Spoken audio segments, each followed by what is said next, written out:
All right, morning. So here I am in Queen Elizabeth Olympic Park, or as I just say, Olympic Park.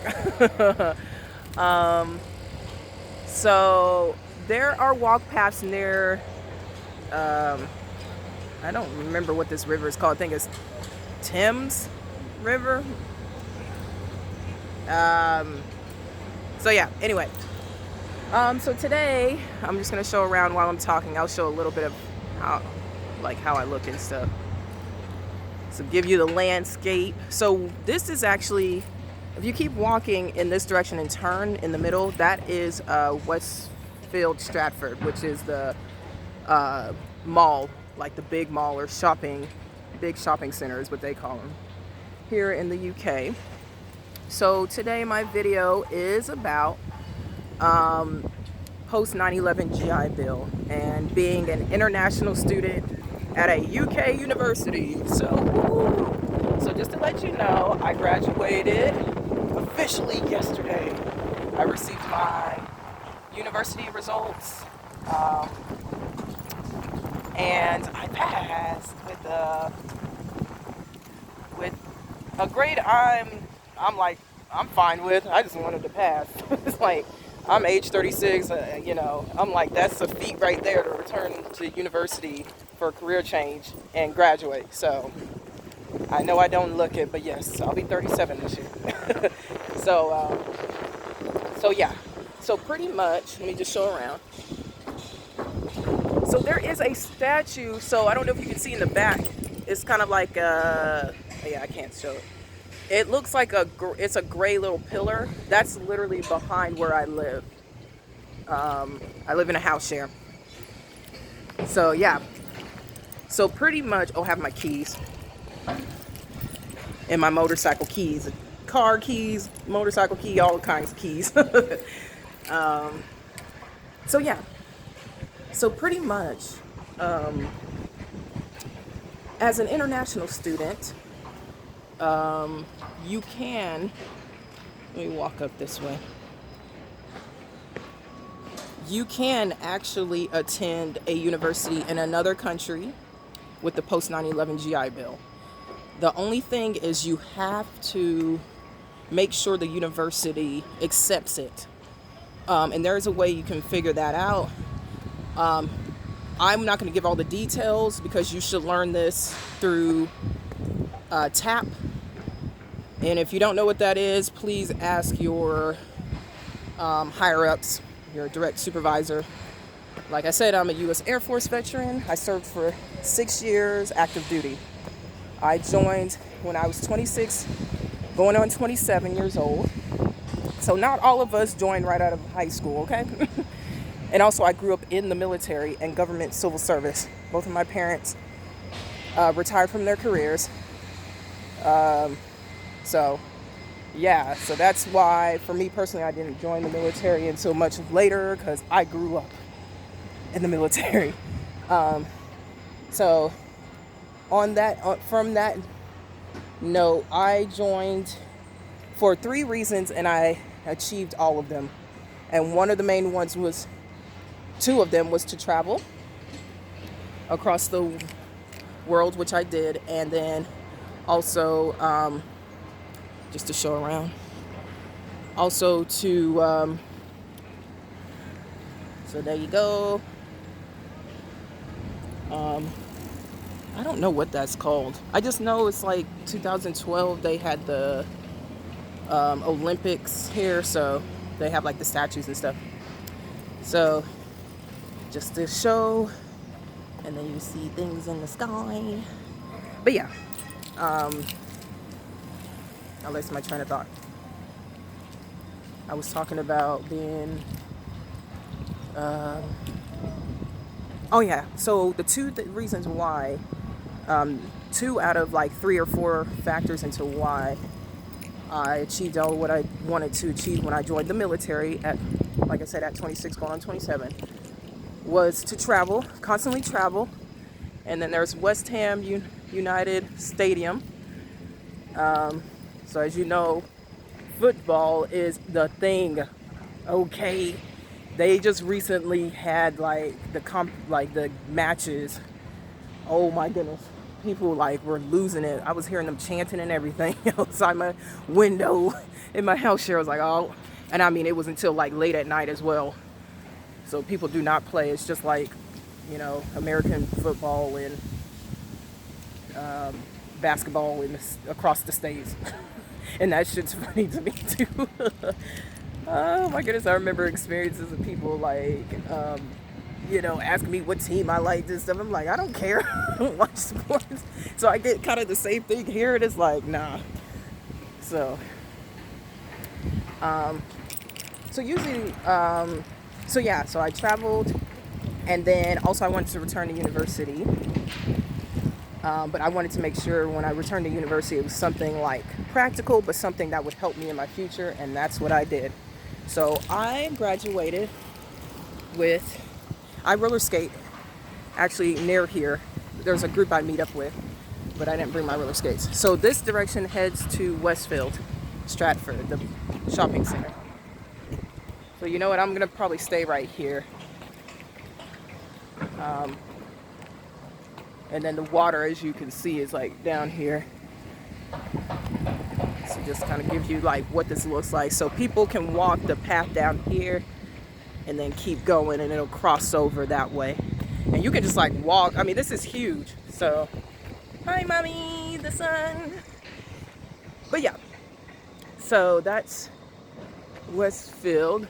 And I'll kind of take a video, like get the video of like the signs and stuff so you can see. It says London Stadium.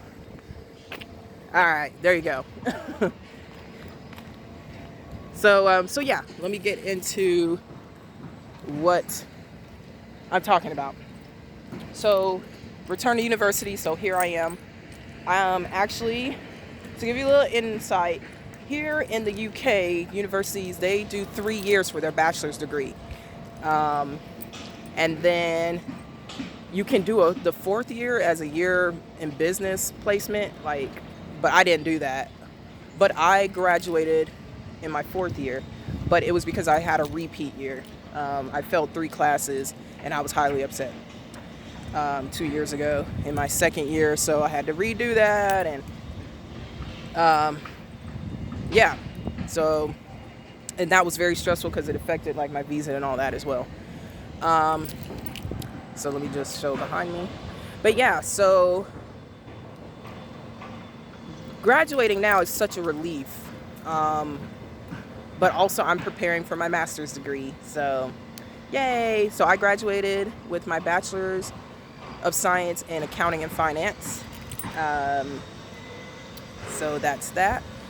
And then I'm just going to kind of pan around actually. Yeah. Just feel like it'll be best. And yeah, so that gets me into my experience of being an international student here in the UK. So the main things you want to know are the visa status, and that's important because, like I went through with my repeat year, that can affect everything and that can cause more stress. If you do well with university, then you won't have to worry about that. But to pay for the visa, you have to pay out of your pocket. The post 9/11 GI Bill does not pay for that.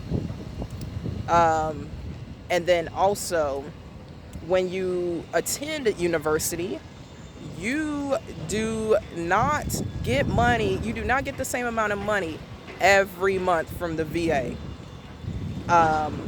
I learned, thank goodness, that piece in like my first fall term in my first year, like right at the end, because I was trying to move and I thought, oh, I'm gonna get the same amount I've been getting for the past 2 months. No, I got like 1/3 of it, and I was like, oh my goodness, I need the money. So yeah, and so what I found out is the VA goes by calendar days. So they go by the attendance literally of the calendar days of you going to university. So you have to remember there are holidays. They do not count holidays, and definitely not long holidays. So, like for instance, summer break, you will not get any money. So I had 3 jobs, but not 3 jobs all at one time. It was like throughout the year. And I love to work, so that wasn't a problem for me.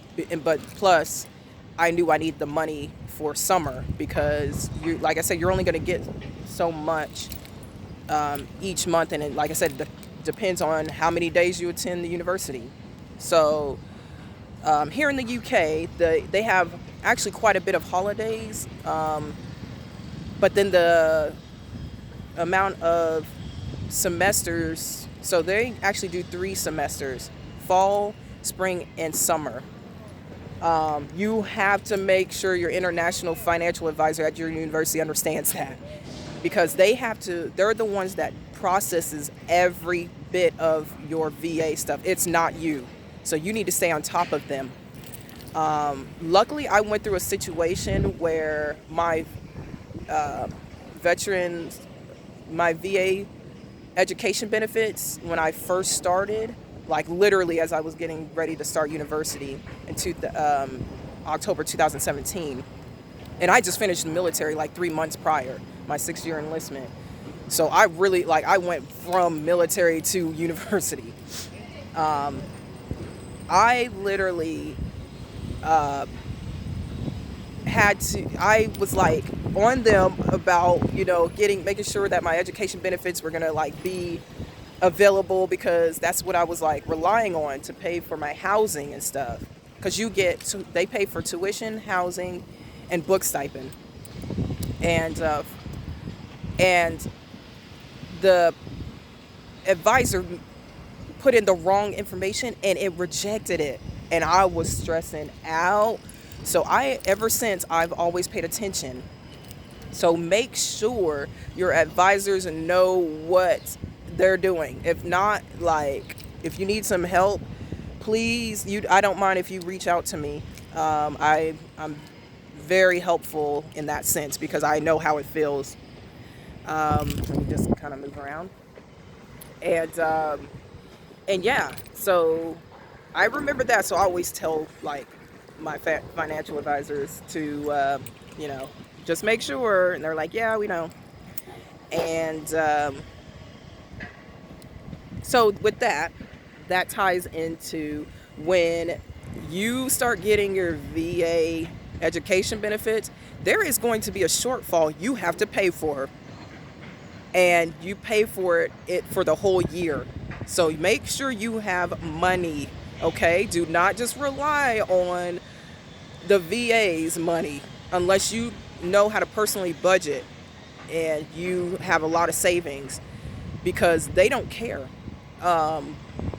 They're like, you should have known to have the money. And this shortfall, I finally figured out after about 2 years, with my 2-year mark of university.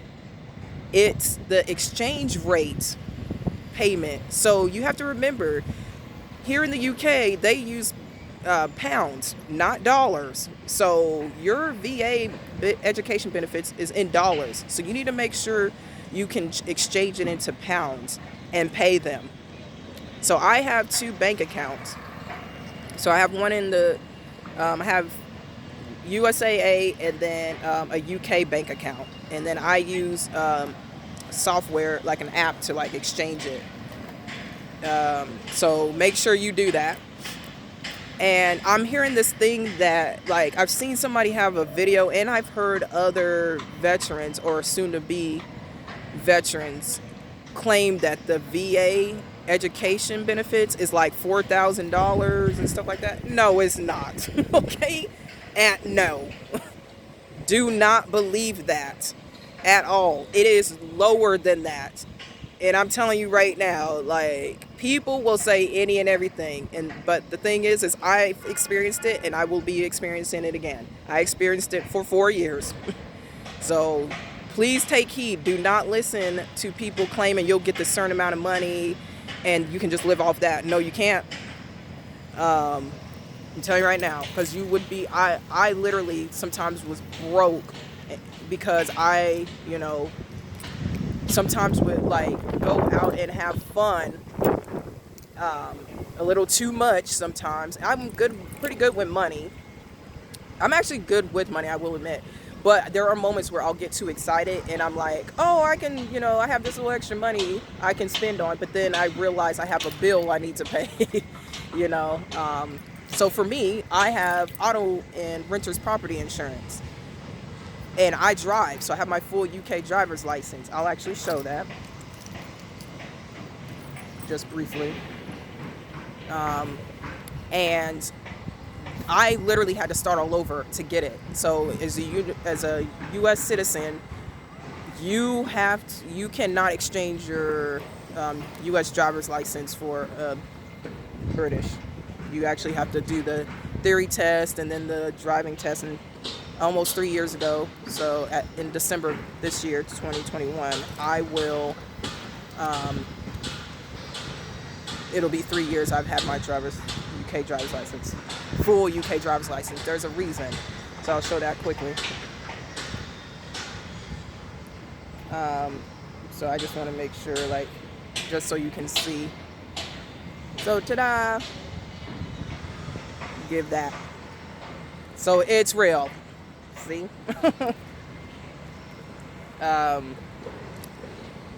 So I'm gonna get my motorcycle license as well, but that's gonna take some time because I'm still brand new. I have my motorcycle for 4 years now.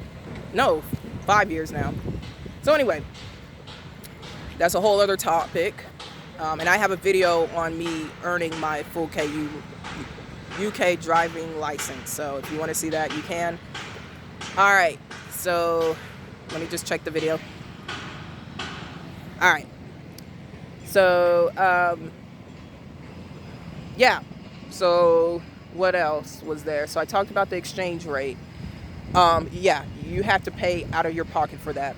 Or you can have, what is it? You can take out federal student loans if you want to. I personally didn't because I had federal student loans in the past and I actually paid off all of it.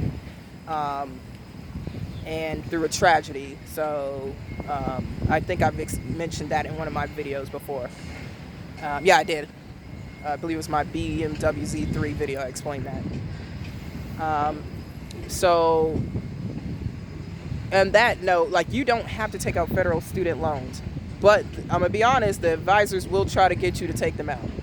I personally didn't want to because I don't want debt in my name unless it's, like, very necessary. So being debt-free feels great, but going into my master's degree, I'm going to take out a federal student loan for the deposit because I don't have the amount that they're asking for in savings and still feel comfortable like paying for all the other stuff I need to pay for, like rents and all of that. So what else? Oh, here in the UK, a lot of the time, so where you're gonna live are in house shares, like, which is private, like, housing. So, unless you want to live on campus. So there are quite a few students who will live on campus. I didn't ever. Because of my age, and I've lived on, in dormitories and stuff. When I was younger, when I was at university at my 2 universities in the States. So that was like 15 some years ago. So it's your choice. And you could talk to the student union, which is at your university, which is how would I describe that? They're like the private, like, student helpers. They're not through the actual university. They're like people from outside of the university who will help you privately. So you go and speak to them, and then there's other students you can speak to and stuff. And then they'll hold like the events and stuff at that building and whatnot. And they'll have restaurants and stuff. I forget what we call it. Yeah, anyway, it doesn't matter. So yeah, what else? Oh, the visa. You have to pay out of your own pocket as well visa. So the VA will not pay for that. And I learned that the hard way the first time. I mean, I literally had to, I was here in the UK because this was my third and last base near Cambridge. I have my, video on that where I finished my 6 years in the Air Force.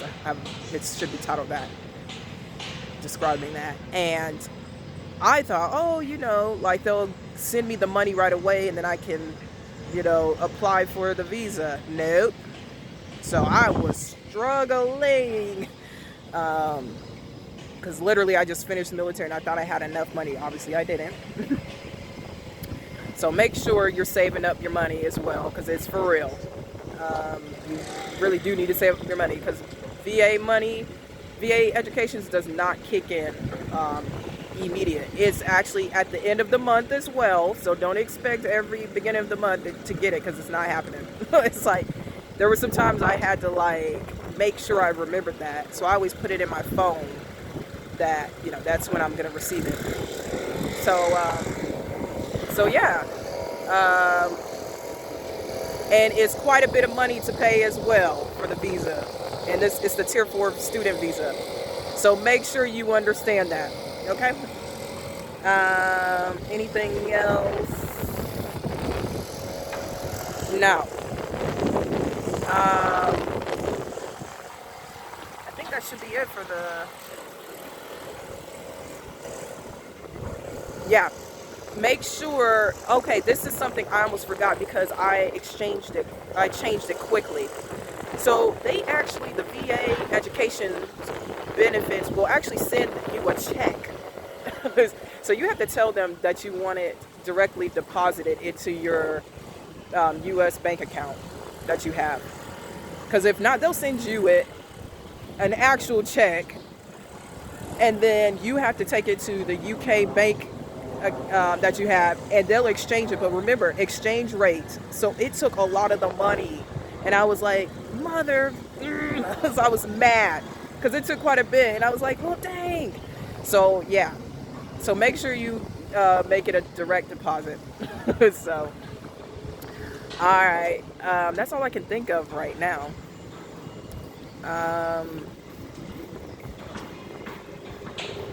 Oh, and yes, this is important. Your international financial advisor at your university should definitely know to pay. Oh, there's a Boston Terrier. I used that one. Should know they have to apply for your second amount of Veteran Affairs education benefits in the springtime. Okay, because that's for your summer term. If they don't do that, you will not get it in the summertime. So they'll do it before you start university. They have to send in all the forms and all that stuff, get you set up, and then so that's for fall and spring term. And you will get a notification and your COE. I'm not telling you what that is. You should know what it is. It should show up for you to know the dates that your VA education is going to be paid for the school. But for summer term, they cannot do it until the next year. So it has to be spring of the new year, anytime, and it has to be before the summer term starts for you to get it on time. So there you are. Hopefully that's helpful. All right, bye. Oh, and today is July 14th, 2021, and it's around almost like 8:30 or 9 a.m. here, BST time or UK time. All right, bye. So let me just show